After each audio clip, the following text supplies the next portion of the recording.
గోవాలో film festival జరుగుతుంది. మా పిల్లల స్కూల్లో అయితే ఈరోజు స్టాల్స్ పెట్టాలన్నారు. అందుకని నేనైతే ఇంట్లో నుంచి క్యారెట్ హల్వా అయితే చేసి పంపించిన 2 కేజీలు అనమాట. సో ఇదంతా తురిమి పట్టి బాగా ఒక పెద్ద ప్యాన్లో వేసి కొంచెంసేపు మగ్గనివ్వాలి. ఈ మిగులుతాయి కదా, తురిమి పట్టేటప్పుడు లాస్ట్లో పీసులు మిగులుతాయి కదా, అవన్నీ చిన్న కుక్కర్లో వేసి ఉడికించి మ్యాష్ చేస్తే ఎట్లుంటుంది అనేసి ట్రై చేసిన. అస్సలు బాగలేదు, నోట్లో పెట్టుకుంటే కరిగిపోతుంది, ఆ ఫ్లేవర్ రావట్లేదు అనమాట క్యారెట్ది, వేరే ఏమో తిన్నట్టుంది. సేమ్ ప్రాసెస్ అనమాట. ఉడికించి సపరేట్ కంటే పాలు పోసి ఉడికించి తర్వాత మ్యాష్ చేసి చక్కెర, యాలకుల పొడి, మళ్ళా నెయ్యి, డ్రై ఫ్రూట్స్ అంతా సేమ్ ప్రాసెస్. అది ఎట్లా చేస్తామో ఇది అట్లే చేసిన. అయితే ఇదైతే టేస్ట్ అస్సలు బాగాలేదు, నాకైతే నచ్చలేదు. చూసిన అనమాట కుక్కర్లో చేసేది, కానీ సరే ట్రై చేద్దామని ట్రై చేస్తే అసలు బాగలేదు. ఊరికే చూపిద్దామని ఈ వీడియో కానీ చేసిన అనమాట. సో ఇదైతే ఆల్మోస్ట్ మగ్గింది. ఇది నీళ్ళంతా పీల్చుకున్న తర్వాత నేనైతే 2 కేజీ క్యారెట్కి 1.25 గ్లాస్ పాలు అయితే పోసిన అనమాట. 1.25 గ్లాస్ పాలు, తర్వాత 1/2 కేజీ చక్కెర. సో ఇదంతా పాలంతా పీల్చుకొని క్యారెట్ అంతా గట్టిపడాలి, అంతవరకు లో ఫ్లేమ్లోనే ఉడికించుకోవాలన్నమాట. కొంచెం టైం పడుతుంది, క్వాంటిటీ ఎక్కువ కాబట్టి నాకైతే గంట పట్టింది అనమాట ఇది చేసేకి. 1/2 అవర్లో అయిపోద్ది అనుకున్నా, అయితే 1 అవర్ పట్టింది. అంటే పాలు పోస్తాం కదా, సో ఆ పాలంతా పీల్చుకొని క్యారెట్ అంతా గట్టిపడేకి అంత టైం పట్టింది. ఎక్కువ పెద్ద ఫ్లేమ్లో పెట్టి మనం చేసినా కానీ ఆ టేస్ట్ రాదు. సో నిదానంగా చేస్తేనే బాగుంటుంది. ఇదైన తర్వాత నేనైతే నెయ్యి అయితే ఫస్టే పోయలేదు, ఒకేసారి డ్రై ఫ్రూట్స్లోనే కొంచెం ఎక్కువగా నెయ్యి వేసి క్యాష్యూ, బాదం, పిస్తా ఇవేసి లైట్గా అయితే యాలకుల పొడి చల్లిన. పిల్లలు తినేది కదా, డ్రై ఫ్రూట్స్ అయితే కొంచెం ఎక్కువగానే వేసిన. గ్రేప్స్ అయితే అస్సలు వేయలేదు. మా పిల్లలకైతే గ్రేప్స్ వేస్తే ఇష్టం ఉండదు, అది పుల్లగా ఉంటుంది కదా, నచ్చదనమాట క్యారెట్ హల్వాలో. సో ఇదనమాట క్యారెట్ హల్వా, బాగొచ్చింది, సూపర్ టేస్టీగా ఉన్నది. ఇంకా జడల వేసి రెడీ చేసిన. ఇక్కడైతే మార్నింగ్ 7:30కి అంతా వెళ్ళిపోవాలి. మార్నింగ్ 7:30 to 1:30 దాకా టైమింగ్స్. ఇక్కడ గవర్నమెంట్ స్కూల్, ప్రైవేట్ స్కూల్ అందరికీ ఒకే టైమింగ్స్ అనమాట. 1:30కి అంతా అయిపోద్ది.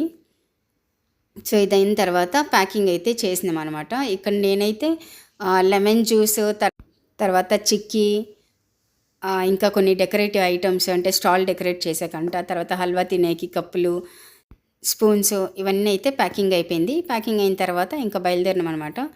సో వీళ్ళకైతే చెప్పినాం కదా 7:45 అంతా ఉండాలి. మాకు ఇంట్లో నుంచి ఎంత ఒక 5 minutes అంతే స్కూలు. కాకపోతే హైవే కాబట్టి కొంచెం జాగ్రత్తగా పోవాలని మేము బండిలో వదులుతాము, లేకపోతే నడుచుకొని పోతే 3 నిమిషాల్లో పోవచ్చు అంతే.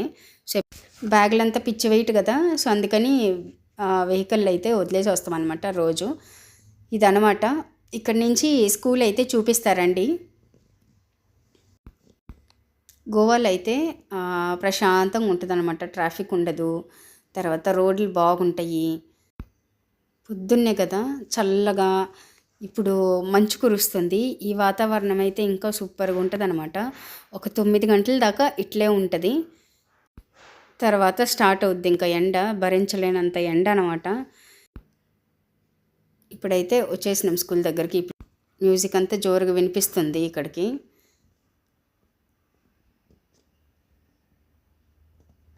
లోపలికైతే పోయేసిండ్రు. ఇప్పుడైతే మనం స్కూల్ దగ్గర చూద్దాం రండి. పిల్లలు అయితే ఫుల్ హడావిడిగా ఉంటారు అనమాట స్టాల్స్ వేసే దాంట్లో.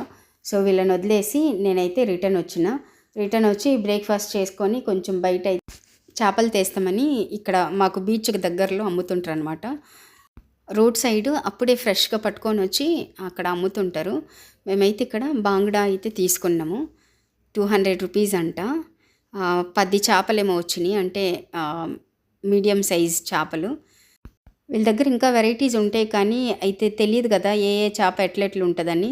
సో అందుకని కొంచెం ఆలోచించాలన్నమాట తీసుకునేటప్పుడు. ఇదైన తర్వాత ఇంటికొచ్చి లంచ్కి అయితే ప్రిపేర్ చేసిన గీ రైస్ అయితే కుక్కర్లో ఆయిల్ లేదా నెయ్యి పోసుకొని చెక్క, లవంగ, యాలకులు, తర్వాత ఎర్రగడ్డ, పచ్చిమిరపకాయ, పుదీనా, కొత్తిమీర, అల్లం తెల్లగడ్డ పేస్ట్ ఇవన్నీ వేసి బాగా ఫ్రై చేసి 1 గ్లాస్ రైస్కి 2 గ్లాస్ నీళ్లు పోసుకోవాలి. తర్వాత హాఫ్ అన్ అవర్ ముందే నానబెట్టుకుంటే ఇంకా రైస్ అయితే సాఫ్ట్గా బాగొస్తాయి అన్నమాట. నేనైతే నార్మల్ రైస్తోనే చేసిన, చాలా బాగా వచ్చింది. తర్వాత ఫిష్ ఫ్రై అయితే ఉప్పు, కారం, పసుపు, నూనె లేదా నీళ్ళు పోసుకొని ఇవంతా బాగా కలుపుకొని చేపకు పూసి 2 వైపులా ఫ్రై చేయటం అంతే. చేప ఫ్రై రెడీ అనమాట. బాంగ్డా అయితే చాలా బాగుంటుంది, టేస్ట్ అయితే సూపర్గా ఉన్నది. ఫ్రెష్ చేపలు దొరుకుతాయి అనమాట. అప్పటికప్పుడు పట్టి తీసుకొని వస్తారు. తీసుకొని వచ్చి బీచ్కి దగ్గరలో ఉండే దగ్గర అయితే తీసుకుంటే ఫ్రెష్గా ఉంటాయి అన్నమాట. చాలా బాగుంటాయి. సో ఇదనమాట మా లంచ్. ఇదైన తర్వాత కొంతసేపు అయితే రెస్ట్ తీసుకొని తర్వాత ఇక్కడ గోవాలో పంజిమ్లో ఫిల్మ్ ఫెస్టివల్ అయితే జరుగుతుంది. సో అక్కడికైతే బయలుదేరినాము. ఇది ఈ బ్రిడ్జ్ అయితే జువారీ బ్రిడ్జ్ అంటారు.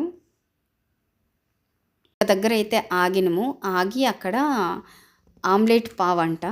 సో ఇవన్నీ ఫేమస్ అనమాట గోవాలో. ఆమ్లెట్ పావ్, రస ఆమ్లెట్ ఇవన్నీ ఇక్కడికి వచ్చినప్పుడైతే అవన్నీ తినండి. అంటే ఇక్కడ దొరికే ఫుడ్ కానీ ట్రై చేయండి, చాలా బాగుంటుంది.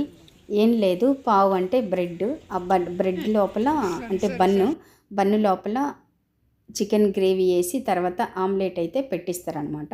అంతే, అది ఆమ్లెట్ పావ్. అదైన తర్వాత ఇక్కడికైతే వచ్చేసినాం. పంజిమ్లో ఫిల్మ్ ఫెస్టివల్ ఫుల్ హడావిడి అనమాట. పంజిమ్లో ఫుల్ లైటింగ్స్తో చాలా బాగున్నది. ఒక వారంగా అంటే 22nd to 28th దాకా ఏమో ఉన్నాయి. 21st నుంచి 28th దాకా ఫిల్మ్ ఫెస్టివల్ అయితే జరిగింది. మన ఫిల్మ్ ఇండస్ట్రీ వాళ్ళు కానీ కొంతమంది అయితే వచ్చిండ్రంట. మేమైతే ఎవరిని చూడలేకపోయినాము, ఎందుకంటే వాళ్ళు డే టైంలో వచ్చి పోతున్నారు. సో మేమైతే సాయంత్రము పోయి ఉన్నాం అనమాట. సో ఇక్కడికి వస్తే అంతా చాలా హడావిడిగా ఉందన్నమాట. పంజిమ్ మొత్తము స్టాల్స్, తర్వాత షాపింగ్ స్టాల్స్ ఇవన్నీ వేసి చాలా బాగున్నది. పంజిమ్లో ఎప్పుడు ఏదో ఒక ఫెస్టివల్ ఏదో ఒకటి జరుగుతుంటుంది అనమాట. వచ్చినప్పుడు అయితే చూడండి. తర్వాత మేము డిన్నర్కి అయితే కెఫే బెంగళూరుకి వచ్చినాం. ఇది వచ్చి కెఫే బెంగళూరు అని 2 ఉండయి, ఒకటి చిన్నది, ఇంకోటి ఇదనమాట. కెఫే బెంగళూరు మాలా అంటే ఇక్కడికి తీసుకొని వస్తామన్నమాట మ్యాప్లో. సో ఇదైతే బాగుంది, చాలా పెద్దది. నేనైతే ఫస్ట్ టైం వస్తుండా. 2-3 టైమ్స్ అయితే ఆ చిన్న రెస్టారెంట్కి అయితే పోయినాను అనమాట. అది వచ్చి క్యాసినోకి దగ్గరలో ఉంది. ఇక్కడైతే చాలా వెరైటీస్, ప్లేస్ కానీ బాగుంది. ఇడ్లీ, దోశ అలాంటివి తినాలంటే కెఫే బెంగళూరుకి రండి, చాలా బాగుంటుంది. టేస్ట్ అయితే సూపర్గా ఉంటుంది. సేమ్ కర్ణాటక స్టైల్ ఫుడ్ లాగే ఉంటుంది. వీడియో నచ్చితే సబ్స్క్రైబ్ చేసుకోండి.